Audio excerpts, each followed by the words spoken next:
سنة 1970 اتبنت في إيطاليا عبارة واتسمت بوكاشيو، وكانت بوكاشيو دي شغالة على الهادي كده بين المدن الإيطالية، ما كانتش بتطلع يعني رحلات طويلة ولا حتى كانت بتشيل أعداد. بس سنة 1991 قرروا إن هم يوسعوا السفينة شوية كده عشان تبدأ تشيل أعداد أكبر من الناس. فبعد ما كانت السفينة عبارة عن حتة حديدة كده اتقال إنها كانت بتشيل المواشي، اتبنى عليها دور واثنين وثلاثة واتظبطت واتبدل حالها خالص. سنة 1998 تقرر شركة السلام المصرية تشتري العبارة دي، لكنها فعلا ما اشتغلتش إلا بعدها بسنة. وفي يوم الخميس 3 فبراير سنة 2006 طلعت رحلة من ميناء ضبا السعودي لسفاجة المصرية، وكانت تقريبا الرحلة دي رقم 400 لعبارة السلام. وكانت ليلة هادية، كل حاجة فيها كانت ماشية طبيعية وزي الفل في مكانها، لحد ما فجأة بعد ساعتين من الرحلة، بعد ما كانت السفينة ماشت حوالي 20 ميل بحري بس، بدأ الركاب يشموا ريحة دخان كده غريبة. في ايه يا ناس؟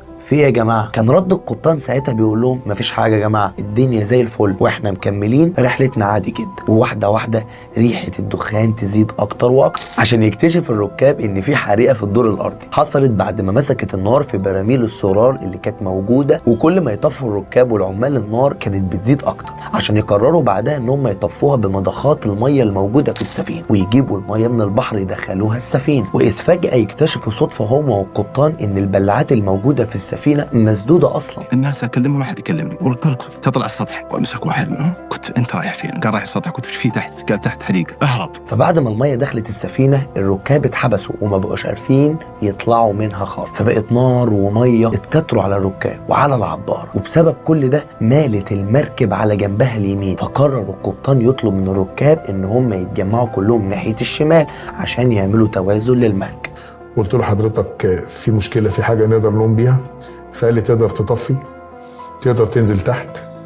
فانا نزلت بنفسي ونزلت قعدت اطفي الحريق حوالي 3 ساعات. ورغم ان المركب كانت بعيده عن ضبا او من المكان اللي طلعت منه بحوالي 20 ميل بحري بس، الا انها ما رجعتش. وقرر القبطان يكمل الرحله. رايح فين يا قبطان بس؟ ووسط الصوت العالي والصريخ وجري الركاب في كل مكان حصل اللي محدش كان يتوقعه خالص. بالظبط كده 1:10 مالت العباره ميل شديد جدا اتجاه ناحيه اليمين. الناس بقت لمت وطلعت فوق السطح، الناس اللي فضل كل العباره ما تميل توجع ناس في المي، يا اما ان السمك ينزلوا في البحر السمك ياكلهم، يا اما ان ننطوا الناحيه الثانيه النار تاكلهم. خليني اقول لك ان عباره السلام كانت كابوس حقيقي، غير مصير اكتر من 1000 اسره مصريه، وكمان قلب الراي العام العربي كله لاكتر من 1400 راكب، منهم رجاله وستات واطفال. فلما العباره طلعت من ميناء ضبا في السعوديه وفي طريقها لميناء سفاجه في مصر، الركاب كانوا راجعين من السعوديه لمصر باحلامهم وامانيهم. فكان على العباره عمال ومهاجرين راجعين لاهلهم بعد شقى سنين في الغربه، وعائلات كانت فرحانه برجوعها مصر بعد غياب طويل، واطفال كانوا بيتمنوا يوصلوا في امان. والمفاجاه والصدمه الكبيره هنا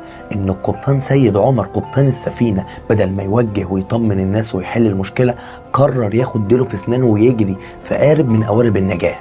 ركب القبطان مع عدد من الناس اللي كانوا موجودين على العباره، وده كان القرار اللي غير مصير العباره تماما. فعندك مثلا احمد عليوه واحد من الناجين من عباره السلام، قال الكابتن طلب مننا نتحرك من اليمين للشمال عشان نعدل العباره، لكن الموج كان بيشيل الناس قدامي. وفي شهاده واحده تانية اسمها هدى سعيد، فقدت طفلها في العباره، حكت وقالت كنت شايله ابني وبجري بين الناس، فجاه حسيت العباره بتنهار تحت رجلي وملحقتش امسك فيه تاني. وللاسف اللحظات دي استمرت ساعات طويله، والمأساة كانت بتكبر كل دقيقة، وحتى فرق الإنقاذ اتأخرت أكتر من 6 ساعات، والركاب اللي نجوا فضلوا متعلقين بأطواق نجاة وسط المية شايفين الموت في كل اتجاه، لحد ما غرقت العبارة بالكامل في أقل من ساعة، وبلعت معاها أكتر من 1000 روح مصري وسعودي وعربي.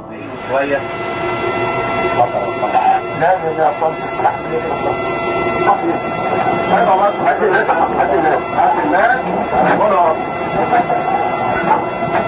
كلموا لنا يعني مش عارفين يعملوا البلط، يعني انا مش قادر افهم برضه يعني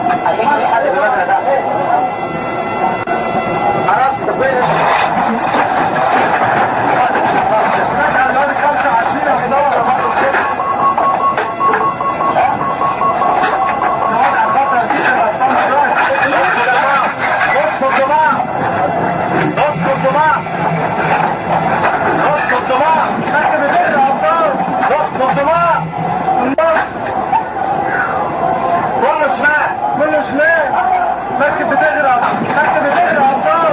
نص جماعه النص كله شمال، كله شمال. مركب بتغرق يا ابطال. كله شمال، كله شمال، كله شمال. ابعد مين دي يا مركب غرقت يا ابطال.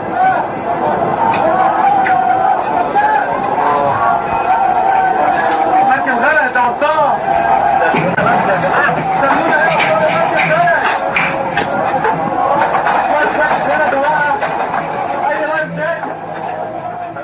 وبعد الحادثة اتكشفت كوارث الإهمال، والعبارة كان فيها مشاكل، والأوراق الرسمية قالت إن الصيانة كانت مهملة تماما. حتى ممدوح إسماعيل مالك الشركة المسؤول عن العبارة هرب للندن قبل ما يتحاكم، وفضلت التحقيقات لحد سنة 2009 لحد ما المحكمة طلعت حكم غيابي بحبسه 7 سنين. ولحد النهاردة كارثة السلام 98 مش بس حادثة غرق، دي ذكرى مؤلمة بتحكي أحلام ناس اندفنت تحت الموج وأصوات محدش سمعها غير البحر، عشان تفضل واحدة من أشهر الكوارث اللي حصلت في الألفينات، واللي كانوا مسؤولين عنها لحد النهاردة ما تحاسبوش. وانت بقى قول لي، شايف ان موضوع العبارة ده كان طبيعي وحادثة عادية زي تايتانيك، ولا الموضوع كان فيه وان دي كانت حادثة مدبرة؟